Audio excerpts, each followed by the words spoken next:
Hello दोस्तों, इस educational channel पर आप सभी का स्वागत है। दोस्तों, इस वीडियो में हम पढ़ेंगे मौर्य वंश को, जो कि आपके सिलेबस में दिया गया है। मौर्य वंश से जितने भी महत्वपूर्ण प्रश्न बनते हैं, जितने भी महत्वपूर्ण तथ्य बनते हैं, वो सभी आपको इस वीडियो में मिलेगा। तो आप इस वीडियो को कंप्लीट देखिएगा। दोस्तों, मौर्य वंश को स्टार्ट करने से पहले हम थोड़ा पीछे चलते हैं और जानते हैं मगध के इतिहास को। मगध प्राचीन 16 महाजनपदों में से एक था और यह सबसे शक्तिशाली महाजनपद था। दोस्तों, उस समय 16 महाजनपद थे, जिसमें से मगध सबसे शक्तिशाली महाजनपद था। महाभारत से हमें यह जानकारी मिलती है कि मगध पर सबसे पहले बृहदत्त वंश का शासन था, जिसके संस्थापक बृहदत्त थे और इस वंश का सबसे प्रतापी शासक जरासंध था, परंतु इसका हमें कोई ऐतिहासिक प्रमाण नहीं मिला है। दोस्तों, जो भी जानकारियां मिली हैं वो कहाँ से मिली है? महाभारत से प्राप्त हुई हैं, जिसने ये माना जाता है कि मगध का संस्थापक जो था वो था बृहदत्त और इस वंश का सबसे शक्तिशाली शासक जरासंध था। जरासंध, आपको याद है ये कौन था? ये कंस का ससुर था, जिसने कंस की मृत्यु का बदला लेने के लिए भगवान श्री कृष्ण से 17 बार तक युद्ध किया था। लेकिन इसकी कोई ऐतिहासिक प्रमाण इसका नहीं है। दोस्तों, अब हम जानेंगे कि मगध 16 महाजनपदों में से सबसे शक्तिशाली क्यों था। आखिर मगध की संपन्नता का कारण क्या था? पहला था खनिज संसाधनों की उपलब्धता। बहुयात मात्रा में खनिज संसाधन उपलब्ध थे। कृषि में लोहे का उपयोग होता था।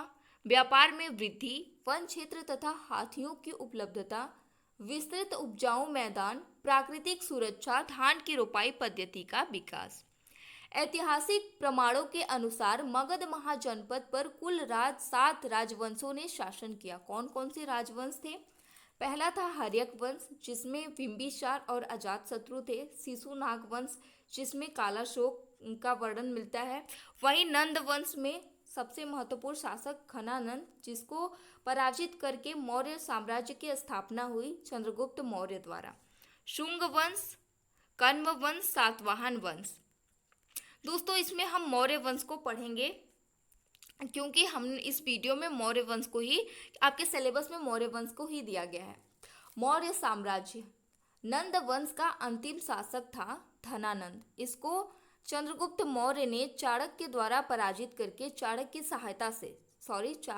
सहायता से पराजित करके चंद्रगुप्त मौर्य ने मगध में मौर्य साम्राज्य की स्थापना की। मौर्य वंश के सभी शासक को एक नज़र में हम देख लेते हैं। पहले तो थे चंद्रगुप्त मौर्य, जो कि मौर्य वंश के संस्थापक हैं। उनके पुत्र थे बिंदुसार। बिंदुसार के पुत्र थे सम्राट अशोक। अब आगे हैं दशरथ मौर्य, संप्रति, शालीशुक, देववर्मन, शतधन्वन, बृहदत्त, जो कि अंतिम है। लेकिन यहीं इन पांचों से, मतलब कि इन 3 को छोड़ के, अब ये देख रहे हैं ना, इन 3 को छोड़ के और किसी से प्रश्न नहीं पूछा जाता है। तो हम इस वीडियो में सिर्फ इन तीनों के बारे में ही पढ़ेंगे। मौर्य साम्राज्य की जानकारी के स्रोत। दोस्तों, मौर्य साम्राज्य की जानकारी किन किन स्रोतों से प्राप्त होती है? पहला है अशोक के शिलालेख से मिलती है। रुद्रामन का जूनागढ़ अभिलेख से मिलती है। कौटिल्य, जिनका अन्य नाम चाणक्य और विष्णुगुप्त है, उन्होंने अर्थशास्त्र को लिखा था, उससे प्राप्त होती है। मेगस्थनीज की पुस्तक इंडिका से प्राप्त होती है। विशाख दत्त की पुस्तक मुद्रा राक्षस से। सोमदेव का कथा सरित सागर से। सोमेंद्र की बृहद कथा मंजरी से। कल्हड़ की राजतरंगिनी पुस्तक से। दोस्तों, इस कल्हड़ की राजतरंगिनी पुस्तक में कश्मीर का भी इतिहास दिया गया है। राजतरंगिनी में कश्मीर का भी इतिहास दिया गया है। अब मौर्यों की उत्पत्ति जानेंगे, चंद्रगुप्त मौर्य के बारे में, जो कि मौर्य वंश के संस्थापक थे। इन्होंने चाणक्य को अपना प्रधानमंत्री बनाया था। पुराणों में मौर्य को शूद्र कहा गया है। दोस्तों, चंद्रगुप्त मौर्य के माता पिता कौन थे, ये किस वंश से थे, इसका कोई भी ऐतिहासिक, मतलब कि कोई स्पष्ट जानकारी नहीं मिली है। कुछ अलग अलग इतिहासकारों और अलग अलग विद्वानों का अलग अलग मत है। अलग अलग विद्वानों और अलग अलग इतिहासकारों का अपना अलग अलग मत है। पुराणों में मौर्य को शूद्र कहा गया है। विष्णु पुराण के भाष्यकार श्रीधर स्वामी के अनुसार चंद्रगुप्त नंदराज की पत्नी मुरा से उत्पन्न हुआ था। मुरा से उत्पन्न होने के कारण ही ये मौर्य कहलाए। एक जानकारी तो यहाँ से मिलती है। दूसरा है विशाख दत्त द्वारा लिखित मुद्रा राक्षस में चंद्रगुप्त को वृषल यानी कि निम्न कुल का कहा गया है। विशाख दत्त की पुस्तक मुद्रा राक्षस में चंद्रगुप्त को विशल यानी कि निम्न कुल का कहा गया है। उसी तरह जैन ग्रंथों में मौर्य को न तो उच्च कुल का और न ही निम्न कुल का माना गया है। जैन धर्म का एक ग्रंथ है जो कि है परिशिष्ट पर्व के अनुसार मौर्य पिपलीवन के शासक थे। कहाँ के शासक थे? पिपलीवान के शासक थे। यूनानी साहित्यकारों ने भी मौर्यों को निम्न कुल का कहा है। सोमदेव द्वारा लिखित कथा सरिता सागर, क्षेमेंद्र द्वारा लिखित बृहद कथा मंजरी में भी चंद्रगुप्त को निम्न कुल का माना गया है। काशी के राजा विड्रम्भ ने कौशल में जनसंहार किया, तब मौर्य भागकर हिमालय क्षेत्र में पिपलीवान की ओर आ गए। चूंकि ये लोग मोर को पालते थे इसलिए इन्हें मौर्य कहा गया। दोस्तों, एक मत तो ये भी मिलता है कि ये जो मौर्य साम्राज्य के लोग थे ये मोरों को पालते थे, इसी कारण इन्हें मौर्य कहा गया। अगली जानकारी हमें मिलती है सर्वप्रथम गुरनवेडेल नामक विद्वान ने यह मत प्रस्तुत किया कि मौर्यों का वंशीय चिन्ह मोर था। इसकी पुष्टि कहाँ से होती है? इसकी पुष्टि होती है लौरियानंदगढ़ विहार से मिले अभिलेख से। अखिल भारतीय साम्राज्य की स्थापना करने के कारण चंद्रगुप्त को भारत का प्रथम ऐतिहासिक शासक भी कहा जाता है।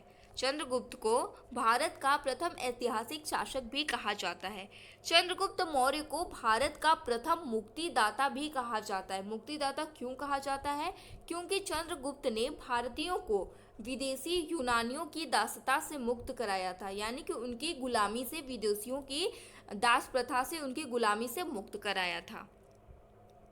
कुछ विदेशियों ने चंद्रगुप्त मौर्य को कुछ अलग अलग नाम दिए, जैसे कि स्ट्रेबो, जस्टिन तथा एरियन ने कौन से नाम दिए थे? इन तीनों ने सेंट्रोकोटस कहा था। चंद्रगुप्त मौर्य को सेंट्रोकोटस कहा था। उसी तरह एपियन और प्लूटार्क ने इनको सेंट्रोकोटस तो स्ट्रेबो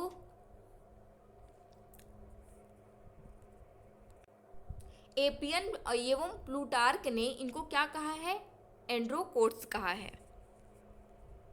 उपर्युक्त यूनानी इतिहासकारों की इस बात की पुष्टि 1793 ईस्वी में किसने की थी? विलियम जोन्स ने पर्याप्त शोध अध्ययनों के बाद की थी। यूनानी इतिहासकारों की इस बात की पुष्टि किसने की थी? विलियम जोन्स ने की थी, पर्याप्त शोध के आधार पर। चंद्रगुप्त मौर्य जैन धर्म का अनुयायी था। चंद्रगुप्त मौर्य किस वंश का अनुयायी था? ये भी प्रश्न पूछा जाता है सीधे सीधे। चंद्रगुप्त मौर्य जैन धर्म का अनुयायी था, यानी कि जैन धर्म को मानने वाला, अपनाने वाला। चंद्रगुप्त के काल में 300 ईसा पूर्व में स्थूलभद्र के नेतृत्व में पाटलिपुत्र में पहली जैन संगीति का आयोजन हुआ। यहाँ जैन धर्म दो भागों में बट गया। पहला था श्वेतांबर, दूसरा दिगंबर। श्वेतांबर जिसमें लोग श्वेत वस्त्र धारण करते थे, दिगंबर जिसमें लोग नग्न रहते थे।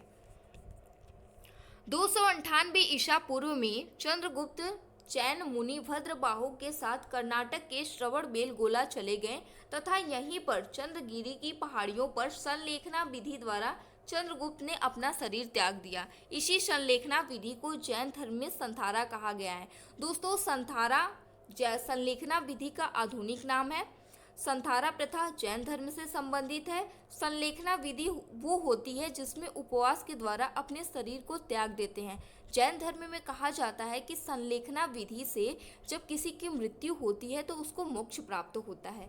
तो चंद्रगुप्त मौर्य हमने जब जैन धर्म का मतलब कि जैन धर्म पढ़ रहे थे उसमें हमने इस पर डिस्कस किया था कि चंद्रगुप्त मौर्य श्रवणबेलगोला गए, वहाँ पर इन्होंने संलेखना विधि से अपने शरीर को त्याग दिया। मौर्य साम्राज्य का क्षेत्रीय विस्तार आप देख रहे हैं। मौर्य साम्राज्य का क्षेत्रीय विस्तार कितना है आप देख रहे हैं। यहाँ से ये पूरा क्या है? मौर्य साम्राज्य का क्षेत्रीय विस्तार है, यानी कि लगभग पूरे भारत पर मौर्य साम्राज्य का विस्तार था। चंद्रगुप्त मौर्य ने एक बृहद विस्तृत राज्य की स्थापना की थी। चंद्रगुप्त मौर्य ने उत्तर में हिमालय से लेकर दक्षिण में मैसूर, देखिए उत्तर में हिमालय, पहले मैं ये लिख देती हूँ, ईस्ट वेस्ट नॉर्थ साउथ, पूर्व पश्चिम उत्तर दक्षिण। तो क्या बोला है इसमें, बोला है उत्तर में हिमालय से लेकर, आप देख रहे हैं उत्तर में पूरा हिमालय से लेकर दक्षिण में मैसूर तक, उत्तर से हिमालय, दक्षिण में मैसूर, यहाँ से बंगाल तक पूरा यहाँ पर फैला था। उसके साथ साथ ये देखिए पाकिस्तान और अफगानिस्तान के भी कुछ हिस्सों पर मौर्य वंश का शासन था। चंद्रगुप्त मौर्य ने उत्तर में हिमालय से लेकर दक्षिण में मैसूर, पूर्व में बंगाल से लेकर पश्चिम में हिंदुकुश पर्वत तथा अरब सागर तक अपने साम्राज्य का विस्तार किया। आप ये देख पा रहे होंगे अरब सागर, यहाँ पे अरब सागर है ना, यहाँ पे अरब सागर है, अरब सागर, ये यहाँ पर अरब सागर का विस्तार। उसी तरह यहाँ पे पाकिस्तान है, ये भारत का हो गया, यहाँ से ये पाकिस्तान, इधर से अफगानिस्तान, मतलब कि पाकिस्तान और अफगानिस्तान पर भी मौर्य वंश का शासन था। मौर्य वंश ने वहाँ पर भी अपना कब्जा किया था। सर्वप्रथम चंद्रगुप्त ने उत्तरी पश्चिमी क्षेत्रों को जीतना शुरू किया, फिर मगध की ओर आक्रमण किया। नंद वंश धनानंद को हराकर मौर्य साम्राज्य पर विजय प्राप्त की। चंद्रगुप्त मौर्य ने आट्विकों, मलेच्छों, खल्य जैसी निम्न जातियों की सेना तैयार की। चंद्रगुप्त मौर्य की जो सेना थी वो निम्न जाति की थी, जिसमें आट्विक थे, मलेच्छ थे और खल्य थे, जो कि एक मतलब की प्रजाति है। इनकी सेना को जस्टिन ने डाकुओं का गिरोह कहा है। ये आपके लिए इम्पोर्टेंट है कि चंद्रगुप्त मौर्य ने जो निम्न जाति की सेना तैयार की थी उसको जस्टिन ने क्या कहा है, डाकुओं का गिरोह कहा है। सेल्यूकस निकेटर, पहले कौन आया था, पहले आया था सिकंदर, लेकिन सिकंदर की मृत्यु के बाद कौन आया, सेल्यूकस निकेटर ने 305 ईसा पूर्व में भारत पर आक्रमण किया। सेल्यूकस एवं चंद्रगुप्त के मध्य युद्ध हुआ, जिसमें सेल्यूकस की हार हुई। इसके बाद सेल्यूकस ने अपनी पुत्री हेलेना, जिसका एक नाम है कार्नेलिया, का विवाह चंद्रगुप्त से करा दिया। सेल्यूकस निकेटर जब भारत आया तब चंद्रगुप्त और सेल्यूकर मतलब कि इसमें निकेटस में युद्ध हुआ, तो सेल्यूकस हार गया इस युद्ध में। उसके बाद उसने अपनी पुत्री हेलेना, जिसका एक नाम कार्नेलिया है, जो कि परीक्षा में पूछा जाता है, उसका विवाह चंद्रगुप्त से करा दिया। इस विवाह को प्रथम अंतर्राष्ट्रीय विवाह माना जाता है। इस विवाह को प्रथम अंतर्राष्ट्रीय विवाह माना जाता है। इसके अलावा विवाह तो करवाया अपनी बेटी का, इसके अलावा 4 प्रांत भी उपहार स्वरूप दिया, यानी कि दहेज में दिया। पहला एरिया हेरात, दूसरा अराकोशिया कंधार, तीसरा था जेडोमिया बलूचिस्तान, चौथा था पेरीपेम सिदेई काबुल। इसके अलावा सेल्यूकस ने मेगस्थनीज को अपना दूत बनाकर चंद्रगुप्त के दरबार में भेजा और इसी ने प्रसिद्ध इंडिका ग्रंथ की रचना की। इंडिका ग्रंथ की रचना किसने की है, मेगस्थनीज ने की है। मेगास्थनीज भारत में नियुक्त पहला विदेशी राजदूत था। पहला विदेशी, आपसे प्रश्न पूछा जाएगा कि भारत में नियुक्त पहला विदेशी राजदूत कौन था, तो वो था मेगास्थनीज। इसने इंडिका ग्रंथ की रचना की। चंद्रगुप्त मौर्य ने मौर्य साम्राज्य का सर्वाधिक विस्तार किया। चंद्रगुप्त मौर्य में मतलब कि मौर्य वंश का, देखिए मौर्य वंश का सबसे ज्यादा विस्तार चंद्रगुप्त मौर्य ने ही किया था। चंद्रगुप्त की दक्षिण विजय की सूचना कहाँ से मिलती है, चंद्रगुप्त ने दक्षिण क्षेत्र को मतलब कि दक्षिण क्षेत्र को जीता था, इसकी सूचना हमें कहाँ से मिलती है, अहनानूर व मुरानूर तमिल ग्रंथों से मिलती है। तमिल ग्रंथ से मिलती है इसकी सूचना। गुजरात के सौराष्ट्र प्रांत में 150 ईसा पूर्व का रुद्रामन का जूनागढ़ अभिलेख से प्राप्त हुआ है। गुजरात के सौराष्ट्र प्रांत में 150 ईसा पूर्व का रुद्रामन का जूनागढ़ अभिलेख प्राप्त हुआ है, जिसमें लिखा है कि यहाँ स्थित सुदर्शन झील, यहाँ पर गुजरात में स्थित सुदर्शन झील का निर्माण चंद्रगुप्त के राज्यपाल पुष्पगुप्त वैश्य ने करवाया है। दोस्तों, गुजरात के सौराष्ट्र प्रांत में 150 ईसा पूर्व में रुद्रामन का जूनागढ़ अभिलेख प्राप्त हुआ था, जिसे सम्राट अशोक ने लिखवाया था, जिसमें यह लिखा गया है कि यहाँ पर जो सुदर्शन झील स्थित है उसका निर्माण चंद्रगुप्त के राज्यपाल पुष्पगुप्त वैश्य द्वारा कराया गया है। महाराष्ट्र के थाना जिले में स्थित सोपारा का अभिलेख प्राप्त हुआ है, जिसका निर्माण अशोक ने कराया था। महाराष्ट्र के थाना जिले में सोपारा का अभिलेख प्राप्त हुआ है, जो अशोक द्वारा निर्मित है। चूंकि अशोक ने कलिंग के अलावा कोई विजय प्राप्त नहीं की थी तथा बिंदुसार ने अपने शासन में कोई भी विजय प्राप्त नहीं किया, अतः जिन स्थानों से अशोक के अभिलेख प्राप्त हुए हैं वे स्थान चंद्रगुप्त मौर्य ने ही जीते हैं। कर्नाटक, केरल, तमिलनाडु, आंध्र प्रदेश अशोक मतलब कि कर्नाटक, केरल, तमिलनाडु और आंध्र प्रदेश से अशोक के अभिलेख प्राप्त हुए हैं, जिसको अशोक ने नहीं जीता है बल्कि चंद्रगुप्त मौर्य ने जीता है। अब पढ़ेंगे बिंदुसार के बारे में, जो कि चंद्रगुप्त के पुत्र थे। बिंदुसार का अन्य नाम है सिंहसेन, अमित्रघात। अमित्रघात का मतलब क्या होता है, ये भी प्रश्न पूछा जाता है। इसका मतलब होता है शत्रुओं का नाश करने वाला। बिंदुसार का शासन काल है 298 ईसा पूर्व। चाणक्य बिंदुसार का भी मंत्री रहा। चंद्रगुप्त मौर्य का मंत्री कौन था? चाणक्य। चाणक्य जो था वो बिंदुसार का भी मंत्री था। चाणक्य की मृत्यु के पश्चात खल्लाटक मंत्री परिषद का अध्यक्ष बना। चाणक्य की मृत्यु के पश्चात मंत्री परिषद का अध्यक्ष कौन बना? तो वो था खल्लाटक। बिंदुसार आजीवक संप्रदाय का अनुयायी था। दोस्तों, आप ये पॉइंट नोट करिएगा। चंद्रगुप्त मौर्य किस संप्रदाय का मतलब किस धर्म का अनुयायी था? चंद्रगुप्त मौर्य जो था वो था जैन धर्म का अनुयायी, लेकिन उसका पुत्र बिंदुसार आजीवक संप्रदाय का अनुयायी था। आजीवक संप्रदाय की स्थापना मखली पुत्र गोशाल द्वारा की गई थी। दोस्तों, ये दोनों पॉइंट काफी महत्वपूर्ण है कि बिंदुसार आजीवक संप्रदाय का अनुयायी था। दूसरा है कि आजीवक संप्रदाय की स्थापना किसके द्वारा की गई? आजीवक संप्रदाय की स्थापना मखली पुत्र गोशाल द्वारा की गई थी। सीरिया के राजा एंटियोकस प्रथम ने मेगास्थनीज के बदले टाइमेकस को अपना दूत बनाकर बिंदुसार के दरबार में भेजा। पहले कौन आया था दरबार में? मेगास्थनीज आया था। फिर उसके बाद सीरिया के राजा एंटियोकस प्रथम ने किसे भेजा था? टाइमेकस को भेजा था। प्रश्न आपसे ये पूछेगा कि सीरिया के राजा एंटियोकस प्रथम ने किस विदेशी को मतलब दूत बनाकर बिंदुसार के दरबार में भेजा? तो वो था टाइमेकस। बिंदुसार ने सीरिया के शासक को शराब, मीठी अंजीर तथा दार्शनिक की मांग की थी। बिंदुसार ने, प्रश्न आपसे सीधे प्रश्न दोस्तों ये पूछा भी गया है कि बिंदुसार ने सीरिया के शासक से किन किन चीजों की मांग की थी या किन किन वस्तुओं की मांग की थी? शराब, मीठी अंजीर और दार्शनिक की मांग की थी। सीरिया के शासक ने क्या किया कि शराब और मीठी अंजीर भेज दिया, लेकिन बिंदुसार को ये सूचना दी कि हम दार्शनिकों का क्रय विक्रय नहीं करते हैं।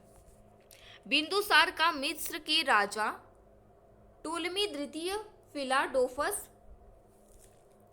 बिंदुसार का मिस्र के राजा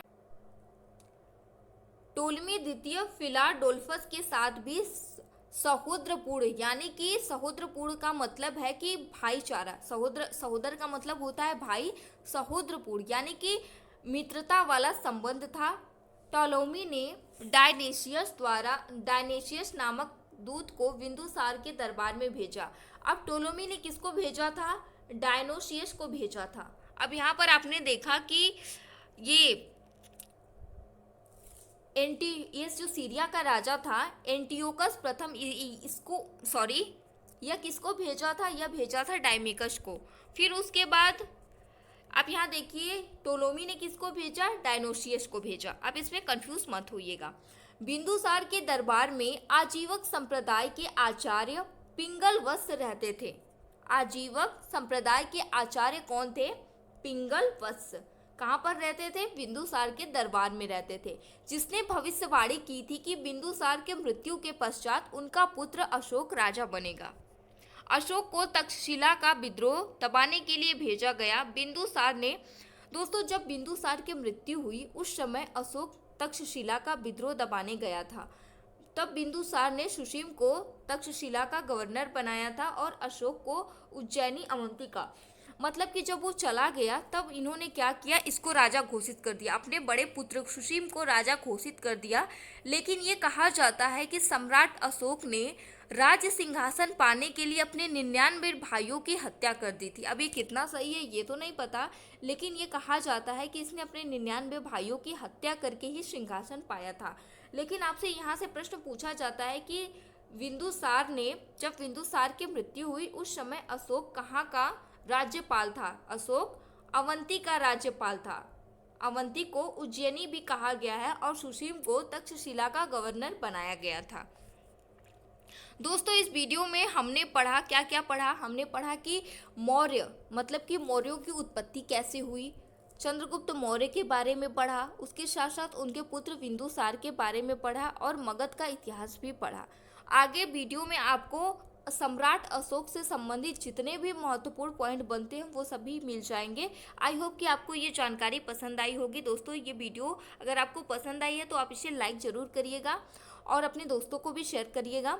और इस चैनल पर पहली बार आए हैं तो इसे सब्सक्राइब करके बेल आइकन को भी प्रेस कर दीजिएगा ऐसे ही वीडियो के लिए।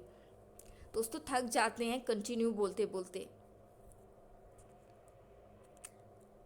आप लोगों से रिक्वेस्ट है प्लीज़ आप लोग वीडियो पूरा देखा कीजिए क्योंकि बहुत मेहनत लगती है फ्रेंड्स वीडियो बनाने में। हर जगह से कई जगह से जानकारी जुटाना, मतलब उसको पहले कलेक्ट करना कि कहीं कुछ गलत ना हो, पूरा अच्छे से कलेक्ट करना, फिर उसके बाद उसको टाइप करना, सीक्वेंस में लगाना, फिर उसके बाद रिकॉर्डिंग। दोस्तों बहुत मेहनत लगती है, इसीलिए बस आपसे यही रिक्वेस्ट है कि आप मत करिए लाइक, मत कुछ भी मत करिए, लेकिन आप इस वीडियो को पूरा देखा करिए क्योंकि ये वीडियो आपके लिए ही बनाई गई है, आपका फ़ायदा हो इसीलिए इस वीडियो को बनाया गया है। तो आप इस वीडियो को प्लीज़ पूरा देखा कीजिए, इससे हमें लगेगा कि हमारी मेहनत सफल हो रही है। दोस्तों आप इस वीडियो को देखिएगा, आगे आने वाले वीडियो को भी आप देखिएगा, उससे आपका मौर्य साम्राज्य से जो भी प्रश्न पूछे जाते हैं वो सभी क्लियर हो जाएगा।